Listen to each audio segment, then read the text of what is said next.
The podcast you are about to listen to is not a medical podcast, nor is it designed to diagnose a condition. While there are medical experts on the show, any questions regarding medical care or concern should be directed to a primary care physician.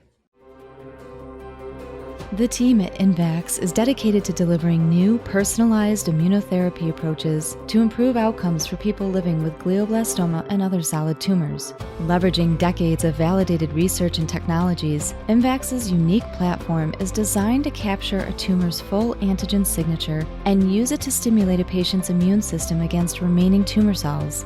Imvax is currently recruiting for a randomized Phase 2b clinical trial of IGV-001 in newly diagnosed glioblastoma patients. Learn more about this Phase 2b trial at imvax.com or clinicaltrials.gov. Imvax, advancing a new approach to personalized cancer immunotherapy.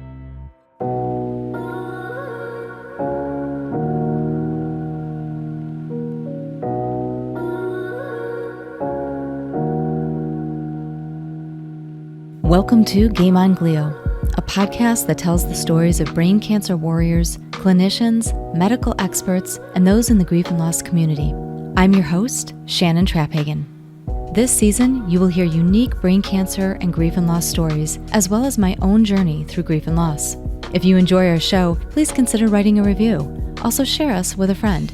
You can follow us on Facebook at Game On Glio or Instagram and YouTube at Game On Glio Podcast. You can also visit and subscribe to our website at thegameongliopodcast.com for our blog, insights, clinical trials, and guest snapshots. Season 3 of the Game On Glio podcast is sponsored by GT MedTech and GammaTile Therapy. Learn more at gtmedtech.com. And by Imvax, personalized whole tumor-derived immunotherapies. Learn more at imvax.com. This episode is brought to you by Highmark Blue Cross Blue Shield of Western New York. Learn more at BCBS I want to thank everybody for joining us on this 4th episode of the Game On Glio podcast. And I want to talk to everybody today about perspective. Over the course of the last 2.5 seasons that I have been doing this show, I have been learning quite a bit from our guests about perspective, especially the patients and the caregivers that have come on our show. Many of them have talked about the perspective that this disease has given them after receiving it. So many of our guests have shared with us the journey that they took, how they saw things before they were diagnosed, and how they saw things after. And for all of us, I think that we can all say that we've experienced a bit of a change of perspective just from going through and living through the COVID pandemic. When the entire world shut down, we took a really hard look at the things that we used to focus on and pay attention to, what we worried about, what we viewed as important. Our guest Wade today talks about his perspective, how he used to be before he was diagnosed with brain cancer. The things that used to be important to him, the things that he focused on, the things that bothered him or irked him, things that were trivial, so to speak. And it had me thinking about the way I saw things before Mike was diagnosed. And it was such an odd time for us because we had so much going on for us. We truly did. So many blessings, so many opportunities. I had just published my first fiction novel. We weren't getting pregnant. We had had some miscarriages, as all of you already know. And I felt off, and I couldn't put my finger on why. At that time, we were going through a very strenuous political campaign. There was a lot of stress around that, a lot of picketing, a lot of people on one side or the other, a lot of divisiveness. And I got really wrapped up in that. I also got wrapped up in the things that I wanted for Mike and I. A bigger home, our family, more opportunity with work. I kept focusing on futuristic stuff. Very much so. And not in a greedy kind of way, just in a sense of wanting more. those bigger, better dreams. And we both shared that, and we used to daydream all the time about things that we wanted, things we were looking forward to. And those aren't bad qualities to have. It's not bad to do that. But when you talk about perspective, when you talk about hindsight, I look back now at the things that used to matter to me, at things that were important to me, or things that I wanted to strive for before Mike ever got diagnosed. And those are just things that I don't want anymore. Yes, I still want a family. I desperately want to be a mom, more than I can put into words. The house doesn't matter. What we do in life, how kind we are to people, the way we treat others, whether they know how we're treating them or not, what we do behind the scenes, whether it gets noticed or not, the hard work that we put in, those are the things that matter. I don't even pay attention to politics anymore. I used to work actually in politics years ago. I worked for a state assemblyman for a long time. So I was always very active in political campaigns and I always volunteered. But I also found myself getting wrapped up in the controversy and the trivialness of those things. And after Mike got sick, I realized that life is so fleeting. And then the pandemic happened on top of that, and we lost our adoption. And all of this stuff started to unravel. I realized that I needed to shift my perspective. I needed to change the way that I saw things. There's this amazing quote by Tecumseh, who was a Shawnee chief, a Native American. And he said, "When you arise in the morning, give thanks for the food and for the joy of living. If you see no reason for giving thanks, the fault lies only in yourself." And that is so meaningful and so impactful because it truly is up to us to shift the way we see things. Even when we have bad things going on in our lives, how we view them, how we see them, the perspective that we take can help us immensely or it can hold us back. I recently gave a speech to a ministry group, people from all different walks of life that were chaplains, ministers, part of the Muslim faith and community. They were all leaders in their faith. And I was speaking from the perspective of spirituality and from grief and loss, from being a young widow. And a lot of them had this question of dealing with caregivers and spouses who have lost children or their partner. And they kept coming back to why. Why is this happening? Why did this happen to us? And they've struggled with that question, why? I mean, don't we all? And that question of why, again, it ties into perspective. We get hung up on why. Why did this happen? Why did we lose our baby? Why did we lose our spouse so young? Why did I lose my children and my husband and my dog and my friend? Why did all of that happen? And you can go down a very deep rabbit hole asking why. Because the truth of the matter is, and I want you all to ask yourself this if you are walking this journey, if you found out the answer, if the universe or God came down to you and gave you the reason why this was happening or had already happened, would it actually make a difference? Would it matter? 9 times out of 10, probably not, because it's not going to change what's already happened. And so we have to change our perspective. It's not why, but how. How do we move through this? How do I pick myself up? How do I move on to the next day? How do I remain strong? How do I remain supportive? How do I continue to choose love over anger or despair? We need to change our perspective. We need to be grateful. We need to find a reason to give thanks each and every day because it's the little things that truly, truly matter in life. And that's what you're going to hear from our guest today. He's got some profound words of wisdom. He is a deep thinker. He is a character. He is full of life and energy. Wade Lewis joins us next after a brief word from one of our sponsors.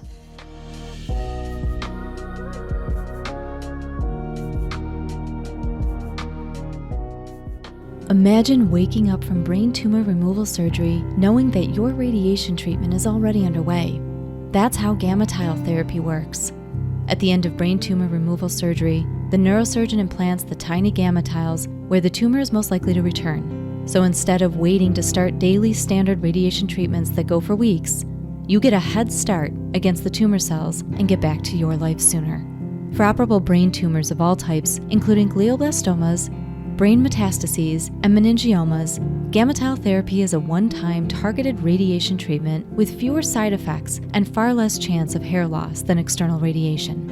GammaTile Therapy is FDA-cleared radiation therapy for patients with newly diagnosed malignant brain tumors and recurrent brain tumors.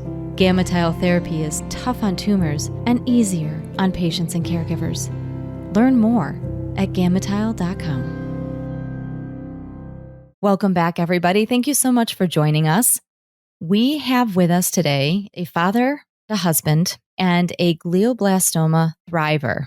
Diagnosed in 2019, he is changing the game and the conversation when it comes to brain cancer. This is Wade Lewis. Wade, thank you so much for joining us today on our show. Hello, Shannon. Greeting. So let's dive right in.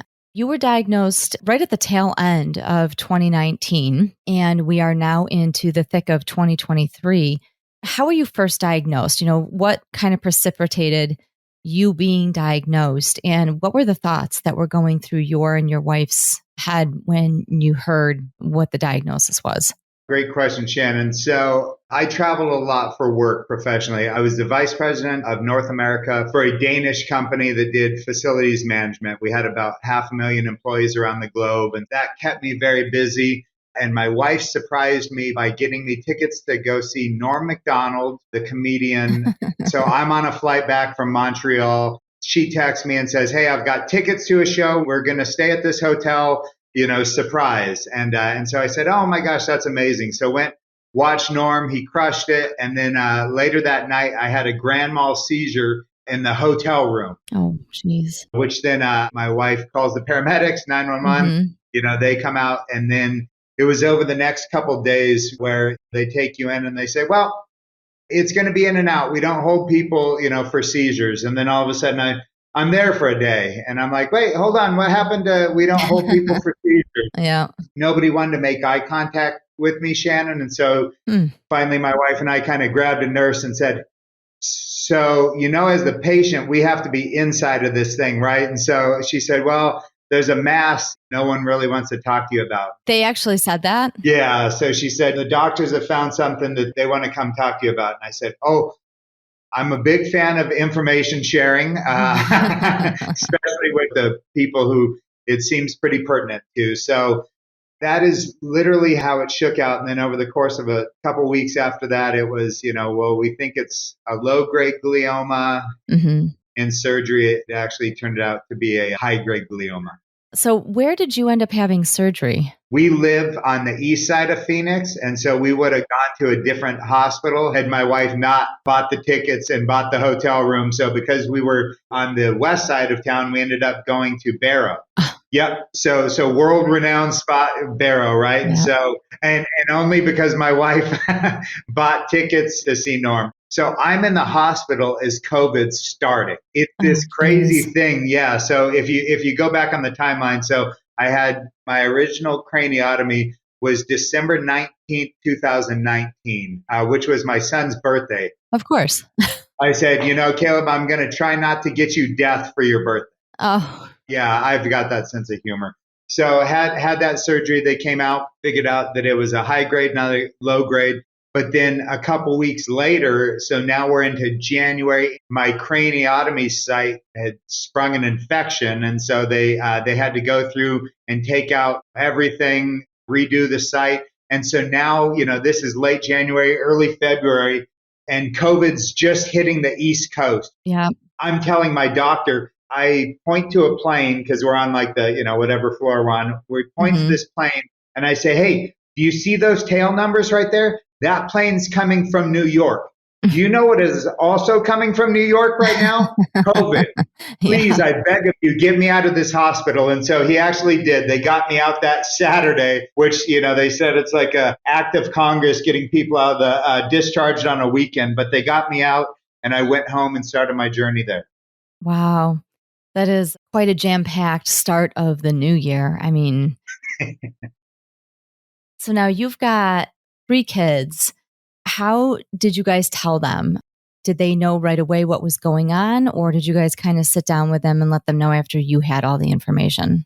It was a rough one because going into the surgery, they had diagnosed me as a low grade. For statistics, that's the 88% survival rate. Yep. Yeah. I'm doing the math. My family's doing the math of, well, hey, if 9 out of 10 people survive, Pops is definitely going to be in the 9 out of 10. He's fit. He's young. He's, all the good measurables. Yep. He's going to be okay. He's going to be okay. And so it wasn't until after surgery when they'd done the cold resection and they found out that it was a high grade, did the doctor share that with my wife, and then my wife shared it with the kids. And so when I woke up feeling amazing. And I turned to my wife and I say, hey, I know they said it could be a couple days, but I am ready to blow this popsicle stand. Let's get out of here. She bursts into tears and goes running. And I was like, whoa, is that surgery breath? What did I do? And he came back in with the doctor because the doctor had said, hey, I'd like to be there when it's explained that it wasn't a low grade, it was a high grade. So they came back in, they told us that news, that it was a high grade, not a low grade. I asked them if there was a door number 2. They said that there was not. And then I said, well, then I say we open up door number 1 and kick whatever's behind it as hard as we can. And so that was the start of my journey. Wow. That's got to be really tough on your wife. I can't imagine the mindset of both of you guys going into that, thinking, okay, this is what we're pretty sure we're dealing with, the statistics and the percentages and the survival. And, okay, so we should be okay. And then her getting that information before you even get that information, then having to kind of hold on to that as she's waiting for you to come around. That had to be very, very difficult for both of you guys. That weight, Shannon, it was one of those things as I empathize and put myself in her shoes afterwards. Oh, could you imagine sitting there? And she had to sleep, that whole evening. She's trying to sleep in a hospital room, knowing that as soon as her husband gets up, he's going to get some really, really rough news. And then she's also trying to process that news. Yeah, so it was certainly a tough season. How long have you guys been together? We met in August of 1996. Wow. We graduated high school in June of 96 and then started dating in August of 96 and then got married on August 15th, 1999. And then started having kids about a year and a half later. And so our children are now, we don't even have kids. We have a 22-year-old, a 20-year-old, and a 16-year-old. So technically, I have one teenager left in the house. Wow. So you guys were high school sweethearts. We were, yep. Just graduated high school. We met each other. She moved down from LA. I lived in San Diego. We started dating. It was an amazing time. Wow. You don't get to hear too many of those stories. I think I know maybe 2 other couples that met in high school and have been together ever since. And I think that that's beautiful. It's very rare to find. So that's amazing. Well, thank you. So now you get done with the surgery. You're getting ready to start treatment. And even with the Barrow Neurologic Institute, and many of you know who Barrow is. You've heard me talk about them many times. I've had Dr. Sinai on this program, and they're also associated with the Ivy Brain Tumor Center. Yeah. They do amazing work out of there. So you start treatment, and you were also using the Optune device. Did that start kind of like in conjunction with treatment, or was that something that you guys started using kind of after, you'd gotten through like a huge bulk of the chemo? When did that really kind of come into play? As soon as I got done with chemo and radiation, so I'd actually started chemo and radiation when my surgical site got the infection. And so I actually had to stop chemo and radiation, heal up, have that surgery, heal up from the surgery. And then that infection, I ended up with a PICC line where I had to inject the strongest antibiotics into my heart for 6 weeks or something like that. Yep. Before I went back and then finished chemo radiation. And then as soon as I did, which that team at Barrow, again, the radiation team was just phenomenal. You get to go out and ring the bell when you're at the end. Yeah. I rang the bell as Macho Man Randy Savage. So Shannon, I'll send you my Christmas cards, a couple of them. So the day before I went in for surgery, so on December 18th, my family and I shot our Christmas card photos, which were WWE. So we do funny Christmas cards every year. And so that one was WWE themed. My wife was the Macho Man Randy Savage. My son was Hulk Hogan. My daughter was the Ultimate Warrior. My other son was John Cena. And then I was the Macho Man Randy Savage. And so we got our photos taken, our Christmas card photos taken. And I had 2 belts because in 2009, I was diagnosed with a couple stage 1 melanomas. Okay. And then 10 years later, I was diagnosed. And so I had 2 belts over my arm saying that I was going to be the 2-time cancer champ. That's amazing. So I rung the bell in zebra lycra pants and a Macho Man Randy Savage tank top with the entire, Barrow staff just hooting and hollering and having a blast. See, it's that kind of mentality. I mean, that had to have livened up everybody that was in there. Oh, yeah. People had done that for me. I had met somebody who kind of encouraged me, after my first surgery. I wanted to be that person to as many people with glioblastoma as I could. And so that's kind of been my mantra from day one. That's actually how my wife and I started the not-for-profit. It's called Better Place Foundation. And all we wanted to do, it was simple. We just wanted to leave brain cancer in a better place than where we had found it. I love that. I think that is the mission for many of us that have been really tightly linked within this community. And for listeners, we will give information about the foundation again at the end of the show. So you're going through treatment, you've rung the bell, you started wearing the Optune device. So for everybody who is listening, if you're just joining the show, if you didn't really pick up listening to the podcast until after season 1, we've spoken about Optune before. We've had guests on the show who have worn this device. It is a wearable device that really helps. It kind of tries to put up a firewall to keep the glioblastoma from continuing to grow. And a lot of patients have worn it, including Wade. So how long did you wear it for? So I wore it for almost 2.5 years. Okay. I am still on the Novacure, which is the manufacturer, for Optune. I'm still on their website as an ambassador. Mm-hmm. I still help onboard people to Optune, even though I'm not currently using it. We still stay in touch with our Optune rep. So I shaved my head and dove all in with the belief that hey, so whatever is out there that can be done, I'd love to give it a shot. Mm-hmm. So I used it for 2.5 years and didn't begrudge it. Mm-hmm. Really felt hey, I don't care what the medicine tastes like. If it's the only medicine that can help, it might be bitter. Yeah. Yes, but it's the only medicine. And so did that for 2.5 years. And then I had taken it off. Anytime I went on vacation, that would kind of be my time that I would take it off. And so we went to Europe for a couple weeks last summerish area. Okay. While I was over there, I realized that where I was in my journey, and I live in Arizona. So in Arizona, you have the 100 days of 100 where it doesn't drop below 100 degrees day or night for 100 days. Right.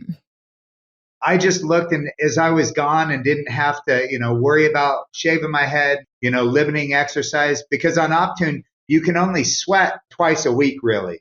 Yeah. When you take it off. And so I believe that it's a person by person journey. And so I'm sharing Wade Lewis's journey that is not prescriptive of anyone else's journey. Mm-hmm. I talked to my wife about it, and said, hey, what would you think if I discontinued Optune? Because right now my quality of life with Optune is about a C- or so. Mm-hmm.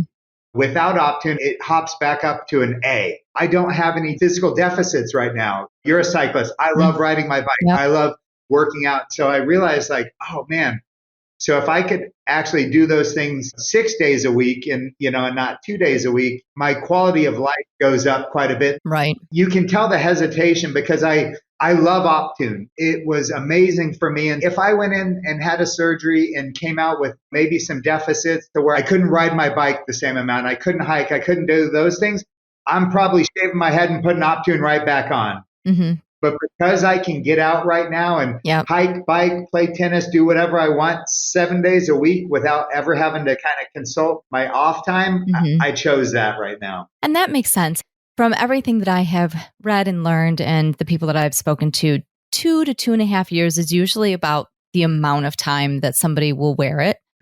And it does seem to have an impact. You kind of trade off with some sacrifices, Yeah. but you look at how far you are. I mean, you are maybe just over or just under 3 years into this journey, which is amazing. And the gold standard is 5 years to get somebody over the 5-year mark, because then percentages start to go up a little bit more. Got to look at, when it comes to specifically something like a very aggressive brain cancer, looking at any little thing that will help you get closer to that gold line, that white light up at the top of the hill where, hey, let's get to 4 years, let's get to 5 years, maybe let's get to 7 years. Yeah. Can we get further out than that? I've had patients on the show that are 7 years, 8 years, 15 years in. Oh, yeah. One of the other guests that I've had on, he wore it for about 2.5 years, and he is now 3.5 or 4 years into his journey. Yeah. It does have an impact. But the nice thing is that the control is in your hands, which is great, because you listen to your gut, you listen to your heart. You wore it for a really long time. You were dedicated. And then you made the decision that, okay, I'm stable, I'm healthy, I'm doing okay. Let's increase some other areas of my well-being so that I can kind of really optimize my daily living. It sounds like that's kind of the period that you'd gotten to in the last 6 months. Absolutely. That's a great way to summarize it. It's also the reason why I take an animal parasitic drug, mebendazole. So now explain that to me a little bit. What is that? So mebendazole is a experimental drug that is part of I believe it's now part of the Care Oncology Protocol. They found out that it has glioblastoma fighting properties when they were doing this study where they were trying to implant brain tumors in mice. Mm-hmm. And then some mice couldn't be implanted. And so they actually went back to the mice farm or whatever, where they get them from. And they found out that some of those mice had been treated with mebendazole to keep them from getting parasites before. Wow. And so now they know that X percentage of the population of glioblastoma patients react well to mebendazole. Now, just like Optune, they don't know, what percent, where it's at, but for some people, for some markers, for some genetics, it does work.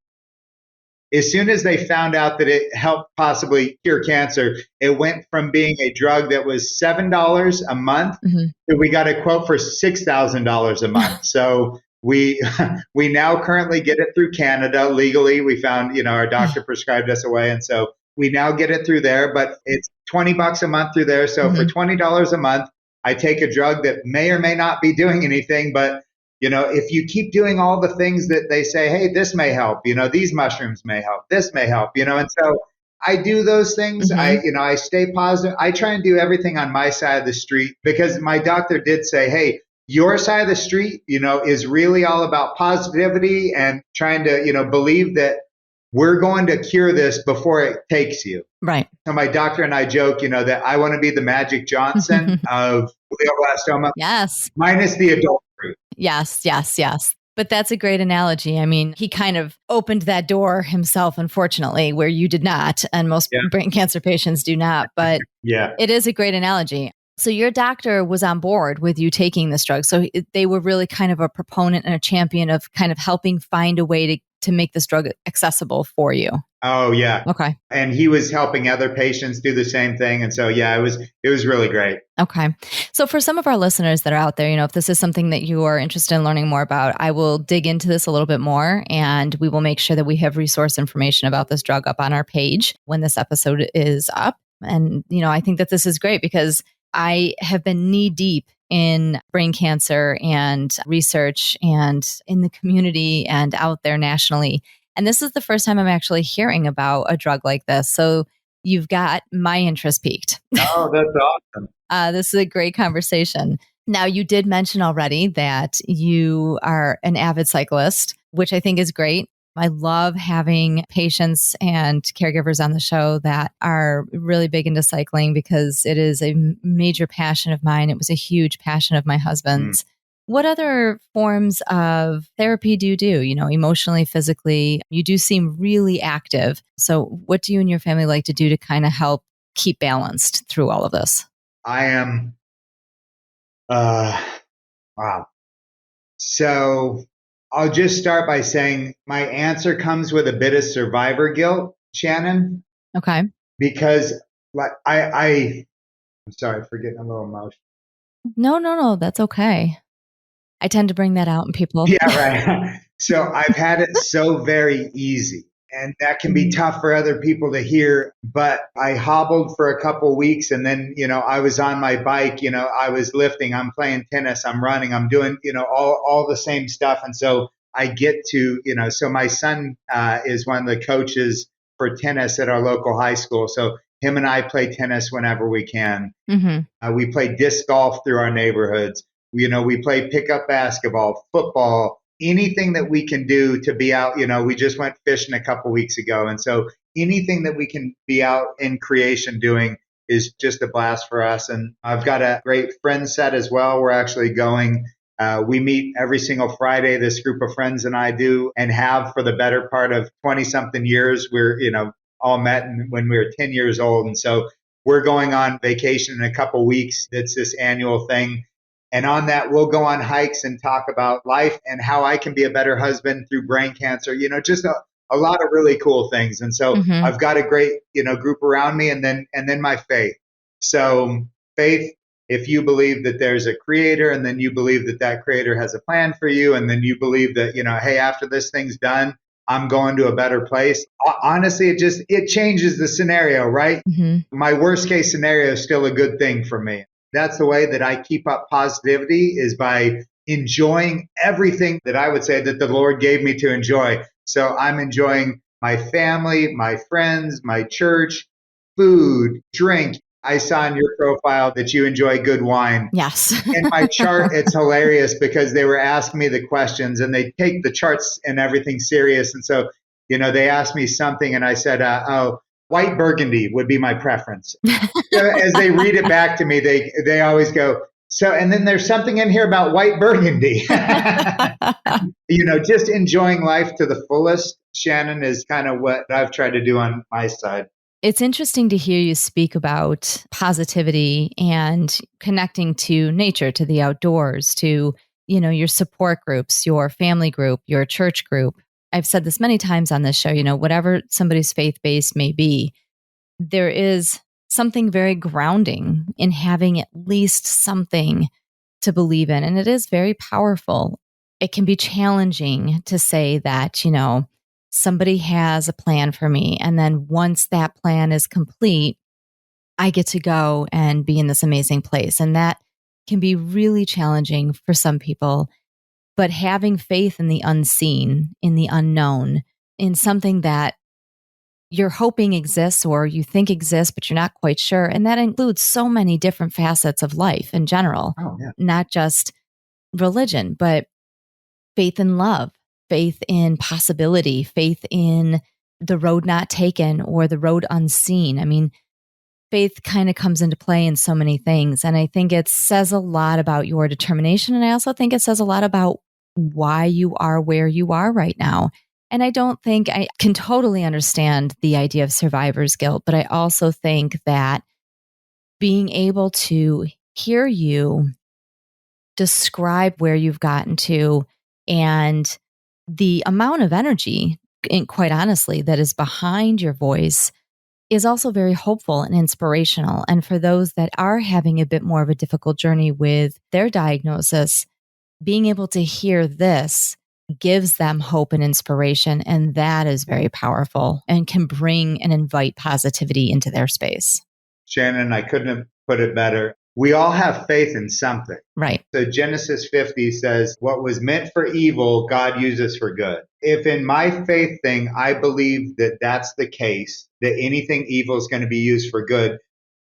Oh my goodness. Okay, so I have to look at brain cancer a different way. I just have to. I can't not. That gives me a different outlook. So I do look at my cancer and say, hey, all that may have been meant for evil. God's using it for good. And so I'm a better father, friend, husband. Ask anyone who's met me and say, hey, is Wade better today than he was 3 years ago?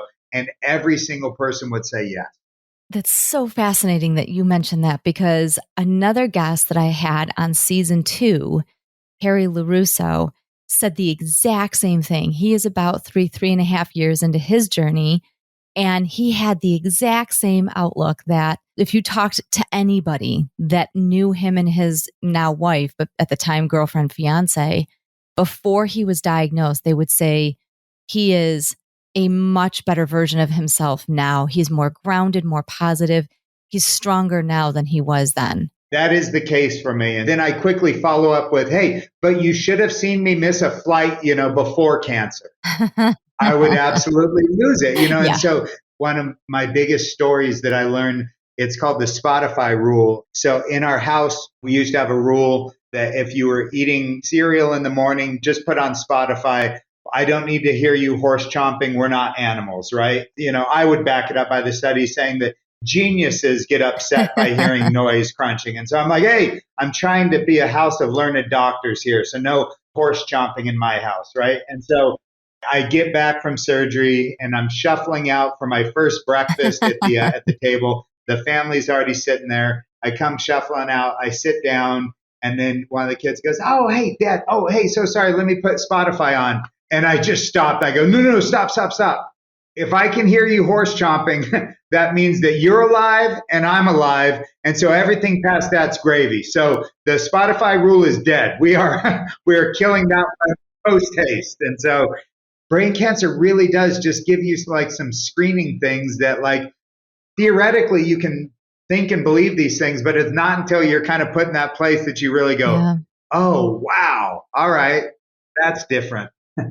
It gives you perspective and it makes you appreciate more of those little things that maybe annoyed you or were kind of a nuisance previously. It really does make you look at things differently. And I think that it's a weighted blessing. It's very weighted, but it is a blessing. So, let's kind of transition. And if you're not currently working on this, please let me know. But there's a doctor that you've become very, very close to. And I will let you pronounce his name because I really don't want to screw it up.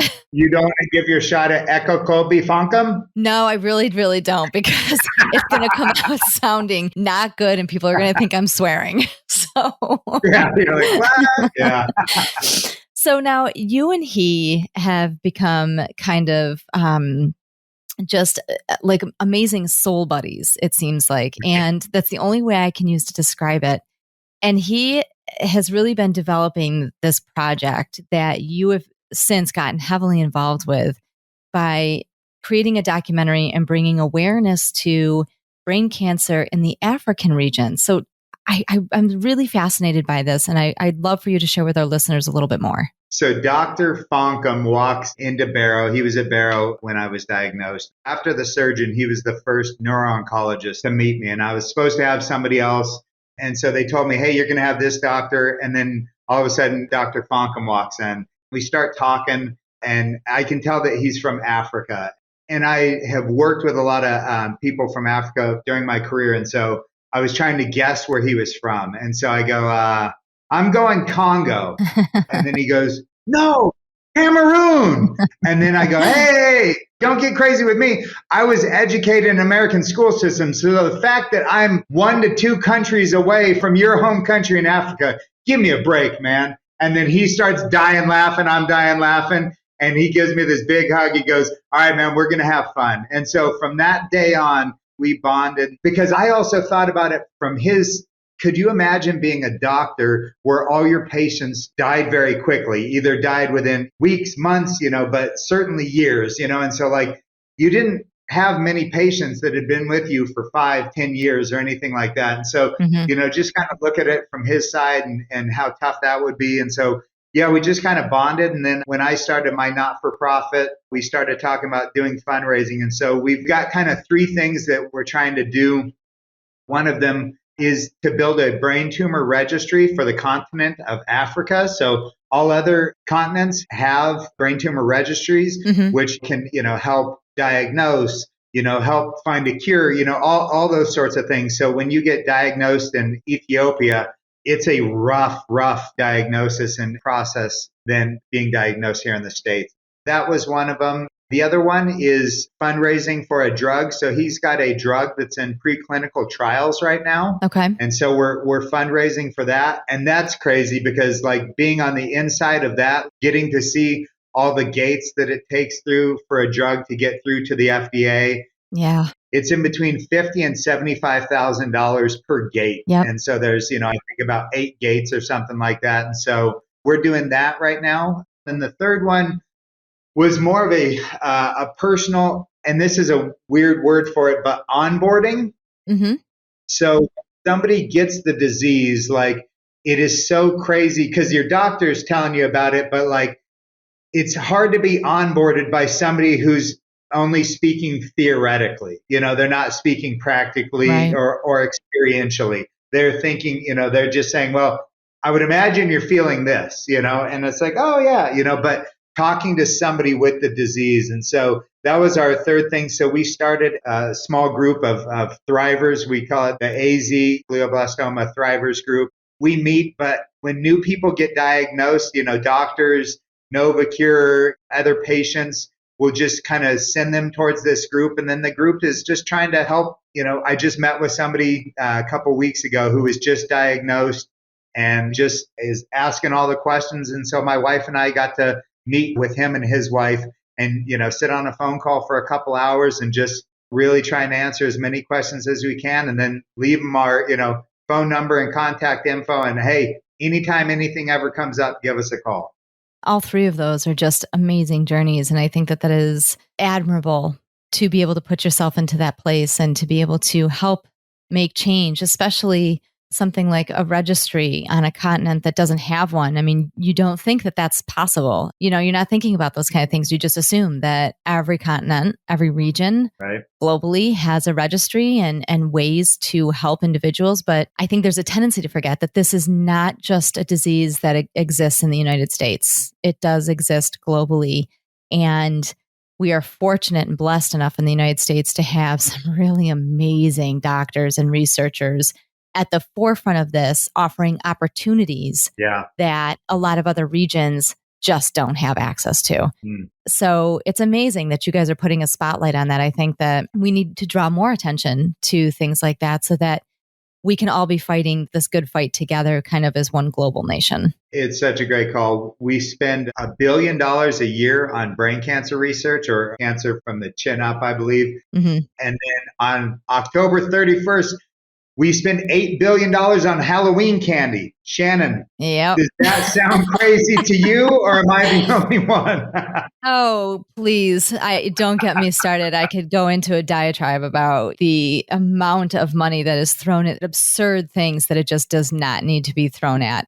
I've actually recently had this discussion with somebody else about the numerous and copious amounts of money that back other more well-known cancers just because they happen to exist more or they're more well-funded because they're easier to deal with. They're easier to cure. They're easier to battle. Mm-hmm. And that shouldn't be the case. I think it's the rare and the hard diseases and cancers that we really need to be fighting much more aggressively on and backing everything. I mean, obviously cancer is cancer, but I could go on and on and on because I've seen many times where I'm like, wow, if we just had that kind of money poured over into glioblastoma and other brain cancers, man, we'd be in really good shape right now. We really would. So you're doing all of these amazing and wonderful and positive things. And I have to give a shout out to your wife because as a previous caregiver and somebody who has walked that journey side by side with my best friend and my soulmate, it's hard to continue having that much strength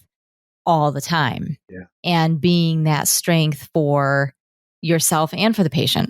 Your wife obviously has an enormous amount of strength and is really your ride and die. That's got to give you comfort and strength along this journey to have her kind of be there with you every step of the way. She's been saving my life since we met. Most women do. Right? Absolutely. You're not going to hear me disagree once. Grey's Anatomy, right? She started watching that show season 1 when one of the characters in there got a skin cancer. She, walks in and says, "Take your shirt off." And I was like, "Oh, okay, yeah. Turn around, okay." And then she points to 2 moles and then says, go in and have those checked out. I go in and they're both stage 1 melanomas, Yep. So this woman, we call her Saint Mandy, obviously. And so she has been the most amazing caregiver throughout. And yeah, Shannon, you're right. Like it is so difficult to be a caregiver. So we need respite for the caregivers. We need shout outs. We need encouragement. We need support for those people. And so that's also why I go on vacations with my bros, so that she gets a couple days without me as well. So I'm sure she would disagree with that. But so now, what is your hope for the next few years? Where do you hope to be, and where do you hope to see things, not just for yourself, but for others who are on this journey? So a couple months after I was diagnosed, Kobe Bryant died in the helicopter crash. Yes. Kobe Bryant and I are the exact same age. We're actually 2 weeks apart. He was born August 24th, 1978, and I was born August 10th, 1978. Two of our kids were the exact same ages. So like just all these, kind of weird coincidences. And so after I got diagnosed, I started asking people, hey, so yesterday before Kobe crashed, if somebody would have came to you and said, hey, all your money in the world on either Wade or Kobe, everyone would be broke today, because they would have said, obviously Kobe's a billionaire and billionaires don't die. Wade was diagnosed with glioblastoma brain cancer. And so he is absolutely going to die. And then everyone would be broke the next day. Yep. So 150 people die a year by coconuts falling on their head.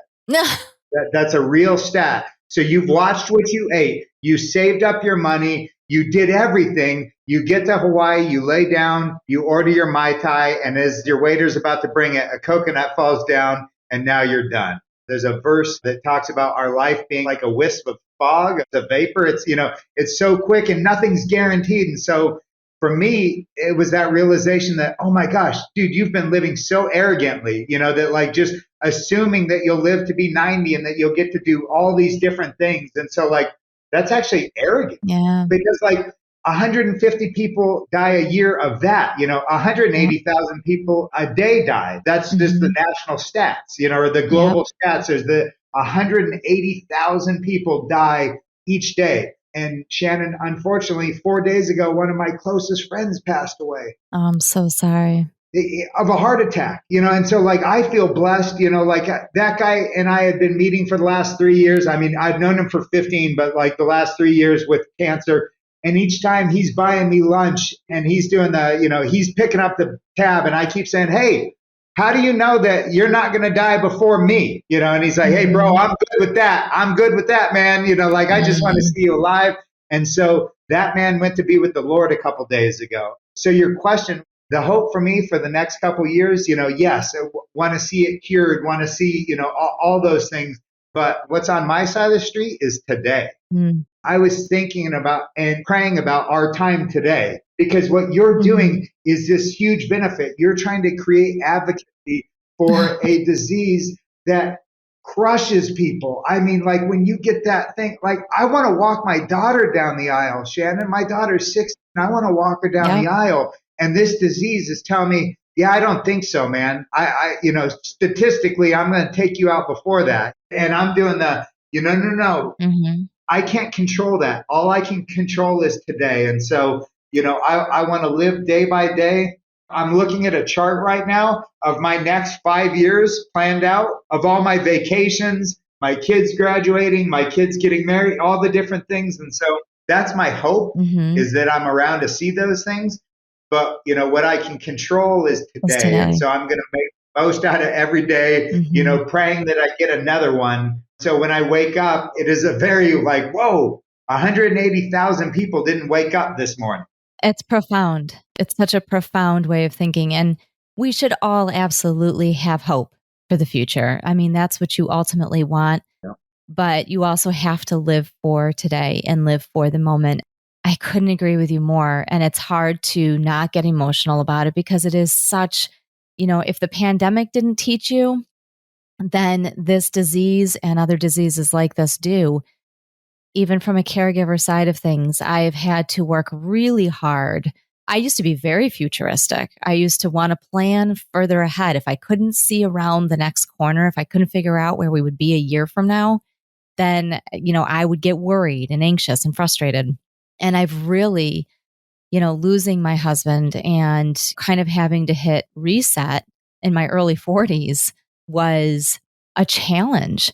And it's made me appreciate needing to not look too far ahead and really take stock of and be content with everything you have that's good going on right now. Mm. You'll appreciate this because it's a verse that, and I cannot quote where in the Bible it is at the moment, but there is this verse that talks about how God created 7 days in the week and 24 hours in a day because we're not supposed to handle more than those 24 hours. Yes. He wants us only to be focused on those 24 hours while he takes care of everything else. Oh my gosh. Yes. It's really powerful. It's really, really powerful. And I have been leaning on that quite a bit lately and just saying, okay, I just need to focus on today. I'm only supposed to be focused on the next 24 hours. And that's all I need to worry about right now. And so I get up and I do my job and I do this. I'm a conduit for other people right now. And that is the way I see it. And that is my role at the moment. So it's very powerful. What you say is very powerful and very true. We can hope for tomorrow, but you also have to be grateful for today. Couldn't agree more. And so, without getting too geeky into this, manna was the daily bread that the Israelites were given in the desert, but you only collected enough for that day. Mm. The way that I process is the same way biblically. So I wake up and I look down and there's manna. And so I go tearing off to do everything on my side of the street that I can that day, using the gifts, the passion, the story that the Lord gave me and me only. I'm the only one with my story. Yep. Other people have other stories, but I'm the only one with mine. So I run out using my gifts to the best of my ability. And then I lay my head down to remind myself that I'm not God and I do need sleep. And so I embraced my finitude. It's a word that we don't talk about a lot, but the finitude is just and there's a book on it called Embracing Your Finitude that, I think is an amazing book, but it really is like, do the stuff on your side of the street and then lay down to remind yourself that you're not God. And then if you wake up in the morning and there's manna again, then run it back. And if not, it means you're partying at the ultimate party tonight. Yep. Well, I think that is a perfect place for us to end today. I am so grateful that you were able to join me and to share this. You've had such amazing success and you're such a thriver in this. And I think that is inspirational and it is powerful. I am so grateful to be able to have stories like yours on. If people wanted to look up your foundation, why don't you let our listeners where they can find you, where they can find information on the foundation, and we'll make sure that it's up on our website as well. It's called the Better Place Foundation. It's betterplacefoundation.com. And it's being worked on right now. And this is, in that transparent, vulnerable sort of thing. So part of the hard part about doing a foundation and then getting other people around you is those people do die. Mm-hmm. One of the guys that's been helping me with the website recently passed away. His name is Chris Papaccio. This disease is so rough because all the people around you, the people that you meet in it mm-hmm. are, it's tough. And so many of the people that I've met along the way are no longer with us. And so it's betterplacefoundation.com. If you hear this podcast and you say, well, I know a little bit about websites. I've got a little free time. Feel free. Reach out. Reach out. Honestly, reach out. We're trying to get this thing cured. How cool would it be to be, because I'm doing a Kickstarter for my life, by fundraising. Yeah. But you can either smile or you can frown. And so I've got a smile ear to ear saying, hey, every day that I have, I'm going to go and try and find some money, throw it at this foundation. And if this drug happens to, be effective before my next tumor, how amazing would that be for me to get a tumor and then for the doctor, oh, here's a pill, Wade, you're going to be all good. And then I go back to my thing. That's the dream, right? That's the dream and that's the goal. And we will get there. We will get there. Amen. There's so many of us that are putting our voices out there and our hearts into this for various reasons, and it will happen, and we will get there. So I will have all of your information up on our website. For those who do want to reach out or follow Wade's journey, I will make sure to put his Facebook information up there as well. Wade, thank you so much for joining us today and for sharing your story. It's truly been an honor to speak with you. Oh, thank you so much. One of my daily mantras is statistics are calculated posthumously. No football team stops because they're down, whatever. And so statistics on survival rates. What do you mean survival rates? I'm alive. That doesn't apply to me until it doesn't, and so statistics are calculated posthumously. So if you have GBM and you're hearing this, they're calculated posthumously. Don't worry about it. You're not a statistic. That's perfect. That is perfect. So for everybody listening, this has been an amazing story to share and an amazing journey. And what a great way to end our conversation today. This is the Game On Glio podcast with Wade Lewis, and we will be right back.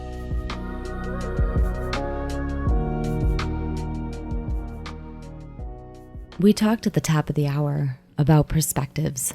And in listening to our discussion today with Wade Lewis, we've been able to dive deeper into the challenges and the blessings of what it means to walk the paths that we have to walk, to carry the crosses that we have to bear. For some of us, it is in grieving the loss of our significant others, our spouses, our family members. For some, it's being the patient diagnosed and carrying the weight of that. And yet for others, it's being the doctors or the nurses that are trying desperately to help but don't have all the answers. Changing our perspective on how we see whatever it is we have to face is one of the tools that we can use to truly give us strength, to lift us up, to give us the crutch that we need when hard times hit in life. When we change the way we look at things, the things that we look at change. When we're able to view the blessings of the circumstances that we face, as hard as that is, it changes the circumstances. So as we leave today, as we depart, I would like all of you to try something with me. I've been adopting a new viewpoint in life and challenging myself every day to count 4 to 5 blessings that I have in that moment, in that day. They don't all have to be the same. They can change every single day, but especially on days when I'm having a hard time or I feel like I'm facing a lot of barriers or challenges in that day. I take a moment and I pause and I count the blessings. I count the things that I'm grateful for, and I have been making myself do this every single day. So whether you're in the car, you're on your way to work, you're on your way home, you're taking care of a sick child, you're taking your loved one to therapy or radiation, no matter what you find yourself doing right now, even if it's just running to the grocery store, running errands, take a moment and count your blessings. Even if you can only come up with one blessing, just take a moment to count the good things that are going on in life, the good things that you have, no matter what else is going on, and then see how you feel. See how you feel in a week. You will feel stronger and more hopeful and maybe a little bit more joyful. Thank you for joining us today.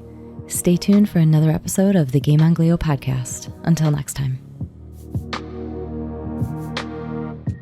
A proud episode sponsor for the Game On Glio podcast, Highmark Blue Cross Blue Shield of Western New York has helped millions of members since 1936 lead healthier lives. As a community-based not-for-profit health plan, Highmark Blue Cross Blue Shield invests millions of dollars each year to strengthen and enrich the health and quality of life in Western New York. Highmark Blue Cross Blue Shield provides a wide variety of health and wellness initiatives throughout our community all year long. For more information or questions on our free fitness classes and farmers markets, contact us at communityrelations@highmark.com. You've been listening to the Game On Glio podcast, the podcast that is designed to educate, advocate, and tell the real stories of those walking the journey of brain cancers such as glioblastoma and grief and loss. Like what you hear? Share us with others. Follow us on Instagram at Game On Glio Podcast, Facebook at Game On Glio, or visit our website or YouTube channel. You can find us anywhere podcasts are played.